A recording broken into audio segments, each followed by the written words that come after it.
In this episode, we are stunned by nature and stunned by culture, and I don't claim that anything is the biggest, oldest or scariest in the world. This episode is devoted entirely to the wonder of the world that is Kakadu National Park. Located 300 kilometres east of Darwin, the park is immediately west of Arnhem Land and is the size of Wales with a population of 15,000. We stayed at the Aurora Caravan Park in Jabiru and immediately headed out to the wetlands centre at Mamukala. It's a place of such majesty that it speaks for itself. But we couldn't shut our cameraman and producer up, so here he is, nerdishly filling in the details. So we are in Kakadu National Park. UNESCO has declared almost 1,000 places globally to be heritage sites of one sort or another, and they're mainly categorised as cultural and historic heritage sites or ecological heritage sites. So there's only a couple of dozen places globally that are both cultural and ecological heritage sites, and Kakadu is in that elite group. And today Sheila and I have come to the Mamukala wetlands to just sample some of what that ecological importance means. So we've looked out on the wetlands that have got all of the bird life and so on in them, and Kakadu is home to a variety of species of geese and kites and herons and a whole range of other bird types. In fact, there are more than a dozen species whose only habitat is Kakadu, so it is unique in that sense, but it also provides a warm home for a range of other migratory birds that come here, apparently mainly from the subarctic region, escaping the worst of the northern hemisphere winter. And so Kakadu is not only vital for its own ecology, but it also supports ecologies all around the world and thousands of miles away, and so it is unique, but that speaks to just how important the environment here is. Absolutely fascinating. I could stand here all day and watch them. Does this mean I'm a bird nerd? You are a bird nerd.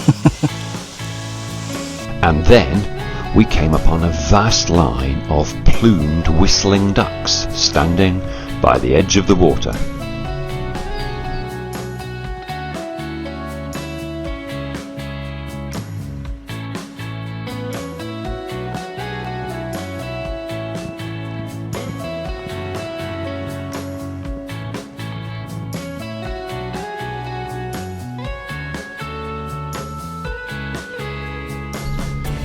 So, not wishing to disturb the wildlife any further, we went in search of culture and headed off to Ubir. But I couldn't resist an anthropology fanboy moment along the way. This is the cultural bit of the Kakadu experience. So Sheila and I are actually on our way to Ubir, which is a site where it's open to the public. There's lots of Aboriginal cave art, apparently, so we're very much looking forward to that. But on the way here, we've just pulled over on what appears to be the side of a random road.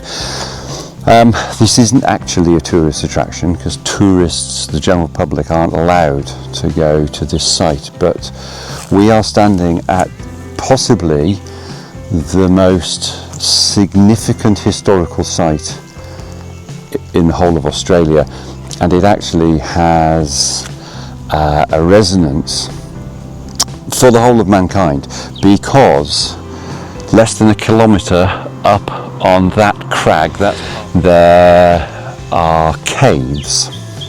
It's a site called Majid Baby, and in those caves remains have been found that have been reliably dated, human remains, to 65,000 years ago. Now, the consensus on human arrival in Australia up until about 10 years ago was that humans got here about 40 to 45,000 years ago. So this finding puts that story back 20 to 25,000 years. And what it means is that 65 to 70,000 years ago there were ancient humans that were building ocean-going vessels. They were confident that they could sail and navigate these things across hundreds of kilometres of open water, because that was the that was the sea that they would have had to have crossed from Southeast Asia to the then continent of Australia. So that's what they were doing over 65,000 years ago, and right there is the evidence. Now, it is important to say that there have been some academic sources that have contested that claim, but the majority of opinion is that 65,000 year date is accurate, and it's right there. Majid Baby. And then it was on to the main event at Ubir. Most of the art has been dated at 2 to 5,000 years old, although some pieces are over 20,000 years old. So we're here at the Ubir art site in Kakadu National Park. These paintings are incredible. I mean, they've obviously been known to the local Aboriginal peoples forever, but as a scientist or as a geologist coming across these for the first time must have been incredible. I mean, they're just so... I don't think they photograph or film very well, but to the naked eye, we're here in about late afternoon, and the colours, they're just so vibrant. There are stories here.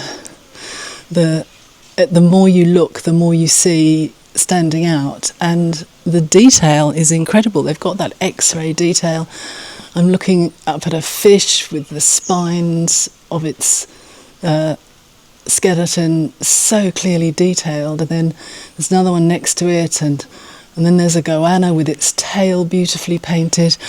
These are thousands of years old. Some of them are 5,000 years old, and yet here we are today looking at them, and I feel incredibly privileged to be able to see these for myself. They are amazing.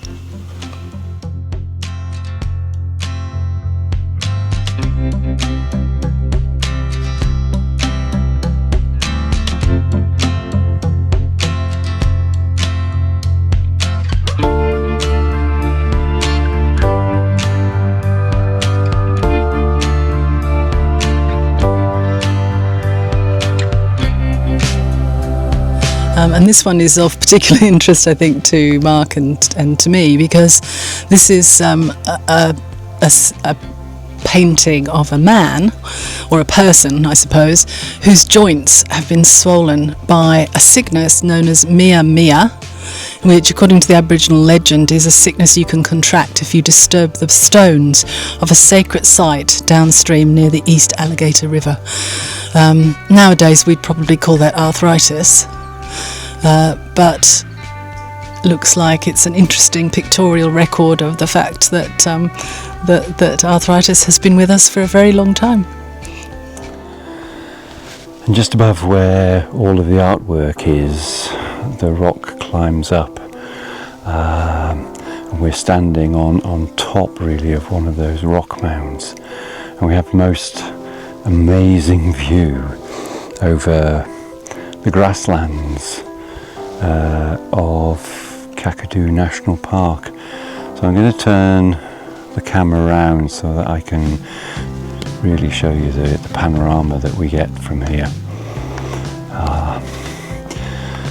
So we're looking over in the distance there to the Arnhem Land escarpment, and then as we move across there's the East Alligator River, then Bunnage country apparently, and then we move on, that's a monsoon forest, and then across further over to the left there into the floodplain. But it's just stunningly beautiful.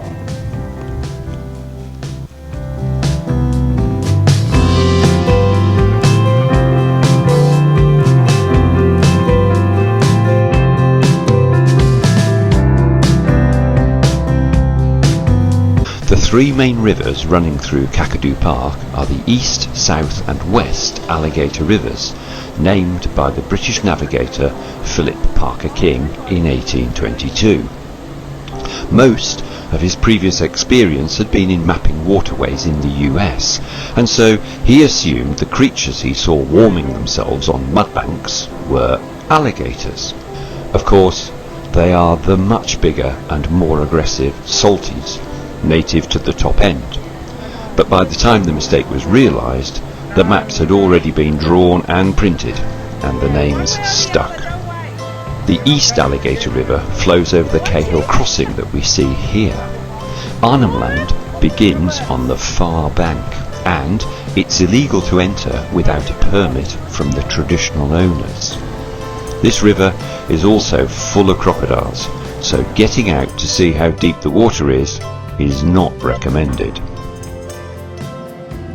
The next day found us at Nulangi Rock, which gives a glorious view out to the Arnhem Land escarpment, which formed from sandstone nearly 2 billion years ago. You can also see multiple fires burning across the bush. The locals define 6 seasons, and we are currently in Working, the cool dry season when the burning off of leaf litter is safe and reduces fire risk later in the year. You can also see directly ahead a clearing in the trees, which is a billabong. This has usually dried out by now, but when we were there it remained closed due to unusually high water levels and the presence of remaining crocodiles. Today, and this is Burongoi, named by the Europeans Nulangi, but the local indigenous population have asked that we use the correct term, so Burongoi it is. And we've come up to the gallery, and the first thing we see are these paintings, and there's absolutely no doubt what they are. There's a kangaroo, and there's a woman holding a spear thrower and a spear, and I would say that she has just caught the kangaroo. And there's another kangaroo over nearby, which is in a much more natural position.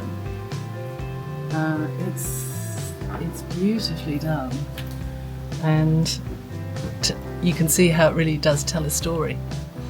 We've just moved along, and there are some, they're almost like sketches rather than paintings themselves. So in some ways they look a bit more crude, but we think we're starting to kind of get the range of some of these things.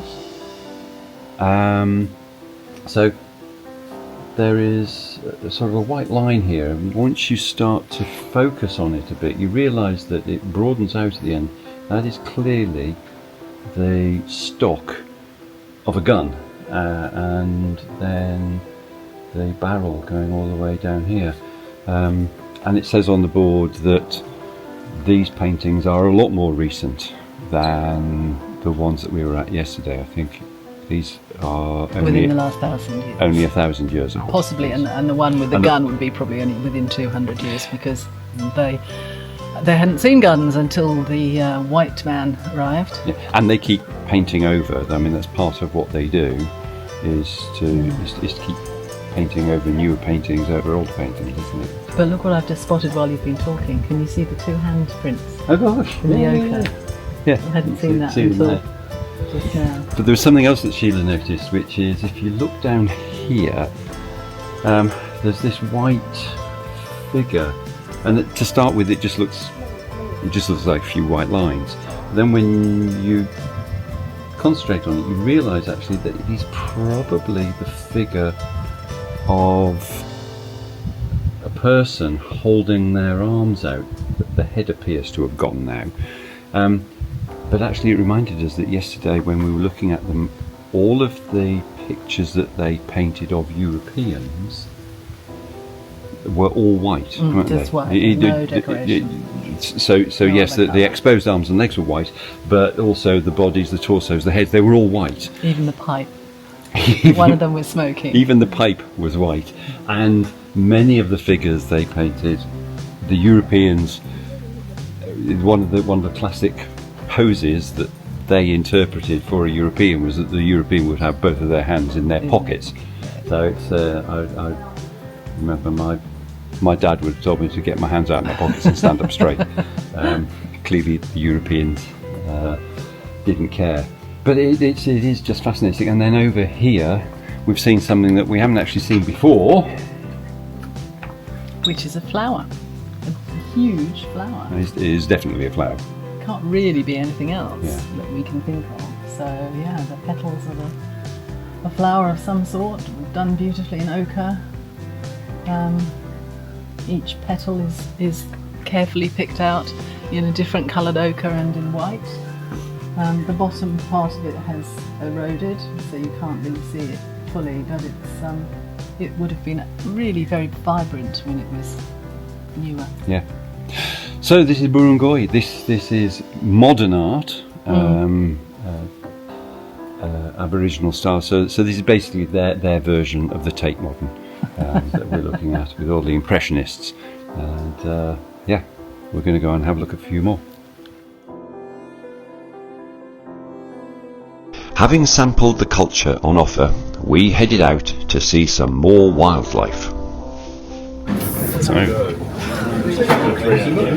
ready to go on our sunset cruise on the southern alligator river. No, I think it's the southern. Is there a southern alligator river? Yeah, and a western. Oh, is there? The southern alligator river. Just a health and safety check. I'm sitting on the outside so that if anybody's hands get bitten off by a jumping crocodile, they'll be mine. And very interested to see what we're going to get sight of. Yeah. All right. Here we go. This croc was over 4 meters long. Strong stomach acids, they'll digest bone and muscle and fat, all those sorts of things really quickly and easily. But only at the right temperature, folks. So they're ectothermic. They spend their whole lives chasing the right temperature. So they digest bone? Oh, absolutely. Yeah. They can't digest keratin. So hair, fingernails, feathers, those sorts of things, yeah. They simply pass out the other end, or if it's too much, they'll cough it up. So a feral pig's getting eaten in large numbers by a big crocodile, will cough up for balls about the size of a cantaloupe or a rock melon. Because they just ball up in the stomach and they can't go out the other end. Now, so they're basically chasing the right temperature. Belly full of food, they're out of the water. Belly full of eggs, they're out of the water, sort of warming themselves up. If they can find themselves a sunny bank or a sandy or a muddy bank that's been heated by the sun all day, they're out there night time using that radiant heat to continue digesting or growing those eggs. So when it's cold, they just stop eating, folks. They don't exert any energy, they don't lose any body weight or condition or anything like that, because they can't alter their body temperature, they just got to chase it up. So if you've got no food in your belly and it's cold, perfect. You just chill in the water. The water stays about the mid-20s. If you've got belly in your food though, you're looking for somewhere hot. And they start to get desperate.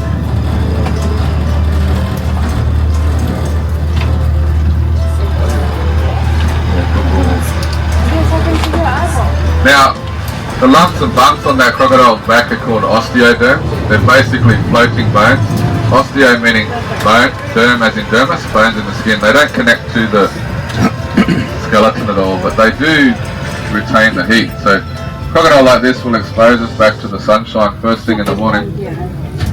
Heat the bone up, that bone retains the heat then dissipates through the rest of the crocodile, giving it the energy it needs to digest its food or become active or whatever. Yeah, what's your story? He is, he's just exerting dominance. Can I say? They've got very good vision, they've got very good hearing, they've got very good smell, they've got sensors on their scales that allow them to feel movement underwater. They've got it all sorted out, folks. Yeah, they just tuck their legs up tight against their bodies and they snake that tail left and right and that moves them forward. So this is the most energy efficient method of cruising along.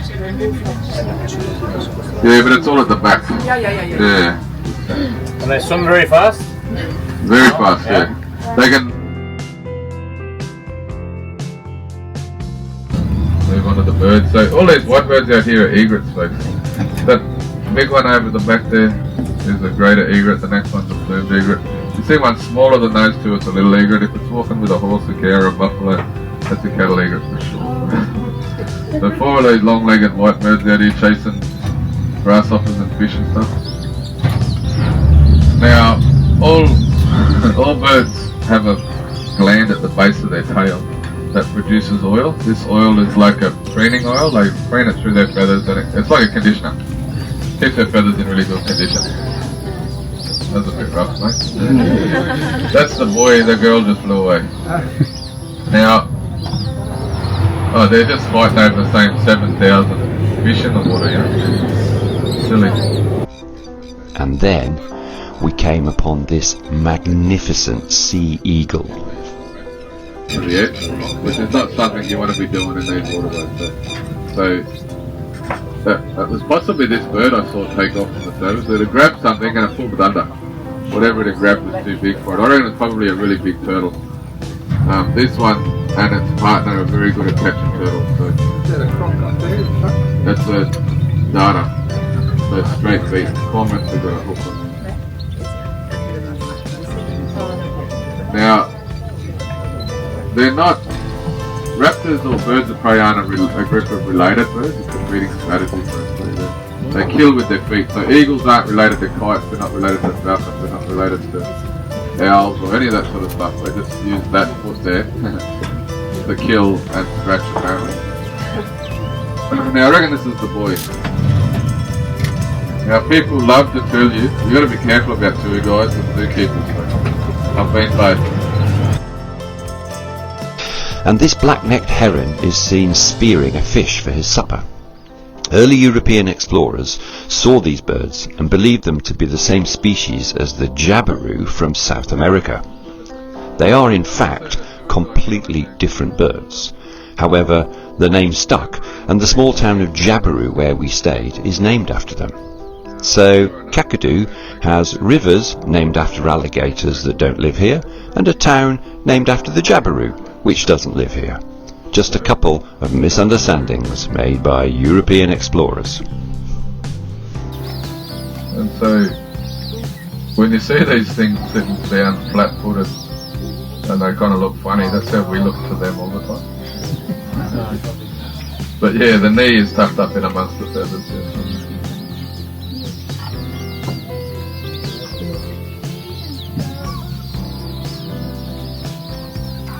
Slowly just sort of chipping away at the neck of that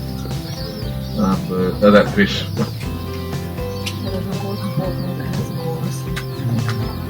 They're not bad eating though, the sleepy cod. They farm them in Australia and send them straight overseas. They just pack them in wet sawdust and send them to China and they put them in a fish tank and they'll swim away. that they cope with. And that wraps it up. Aurora Caravan Park is a decent place to stay with lots of good sized pitches, reasonable amenities and a nice pool. We gave it 4.5 out of 5. Join us next time when we make a tour changing decision.